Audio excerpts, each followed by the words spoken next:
A classe química dos haletos, ou também chamados halogenetos, é caracterizada pelo domínio dos íons eletronegativos, flúor, cloro, bromo e iodo. Eles são íons grandes, né, de carga -1, então essas ligações são facilmente polarizadas. Elas vão constituir aí os grupos fluoretos, resultando da combinação do flúor, cloretos, resultando da combinação do cloro, brometos, do bromo, e iodetos, do iodo, com metais e não metais. Trago aí para vocês o exemplo da fluorita, né, o fluoreto de cálcio, que a gente já viu, a alita, cloreto de sódio, e a silvita, o cloreto de potássio.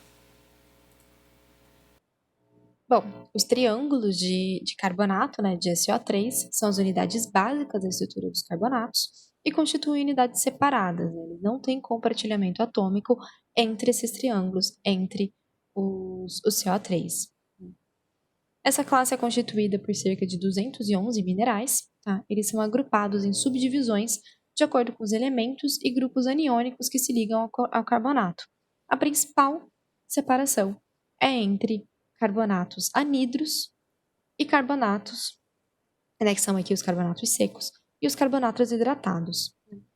Os três tipos mais comuns de minerais anidros pertencem ao grupo da calcita, né, que englobam aí a calcita propriamente dita, né, o carbonato de cálcio, a magnesita, carbonato de magnésio, e a siderita, carbonato de ferro. O grupo da dolomita, né, que engloba a própria dolomita, é um carbonato de cálcio e magnésio, e a anquerita, um carbonato de cálcio e ferro. E o terceiro grupo é os minerais do grupo da aragonita, que inclui a aragonita, que é um carbonato de cálcio, e a cerucita, um carbonato de chumbo.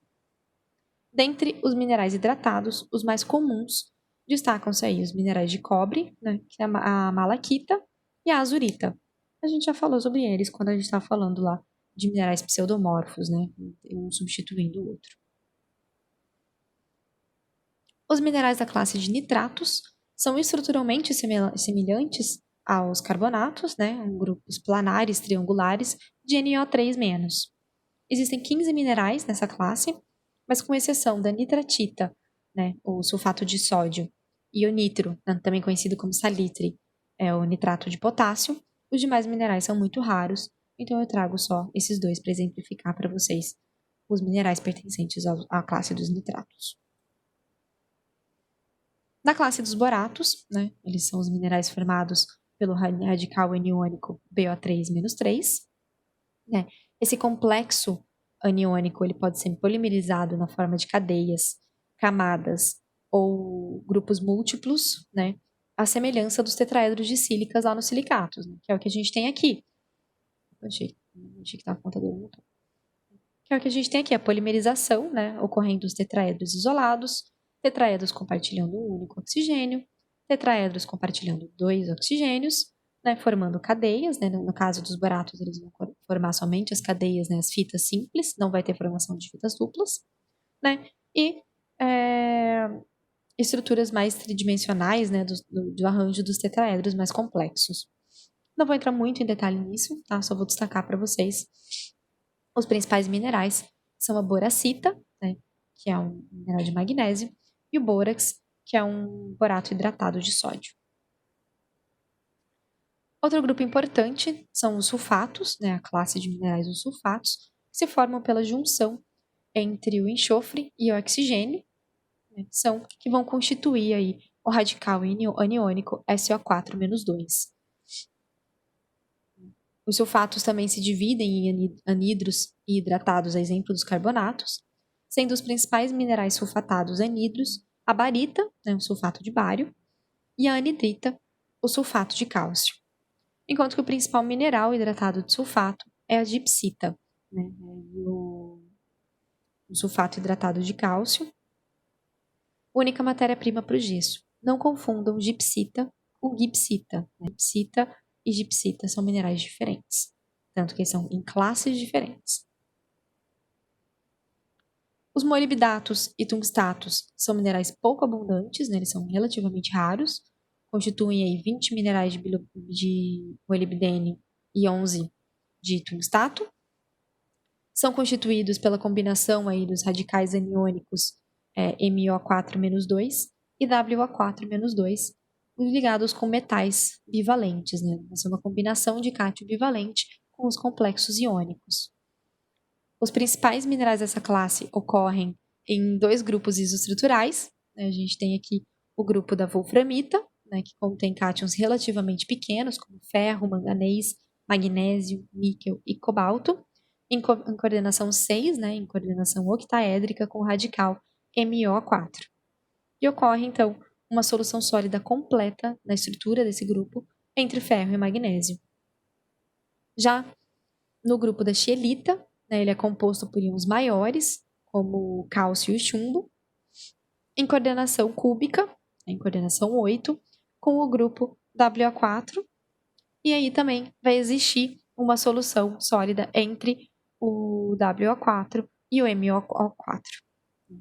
Essa substituição é possível entre tungstatos e molibdatos. Para finalizar, os minerais da classe dos fosfatos, né, se formam aí pela união do fósforo, né, 5+, com o oxigênio, resultando no radical aniônico PO4-3, de estrutura tetraédrica. Nessa classe de minerais, o fósforo ele pode ser substituído, né, ele permite a substituição iônica nesses sítios tetraédricos pelo arsênio, né, também 5+, e o vanádio, também 5+, que vão dar origem aos arseniatos e vanadatos, mas eles são todos tratados dentro da classe dos fosfatos, tá, pessoal?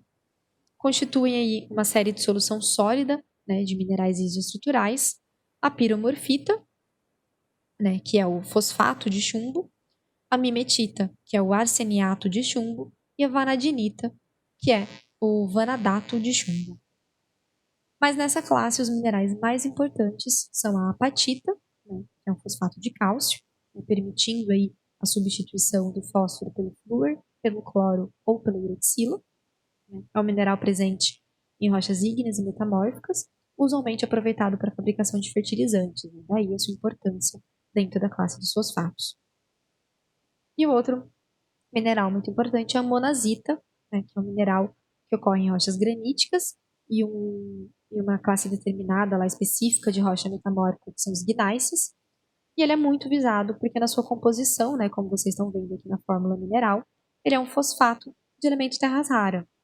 Ele tem o célio, o neodímio, né, o lantânio na sua constituição, além de elementos radioativos como o tório. Né, daí a sua importância.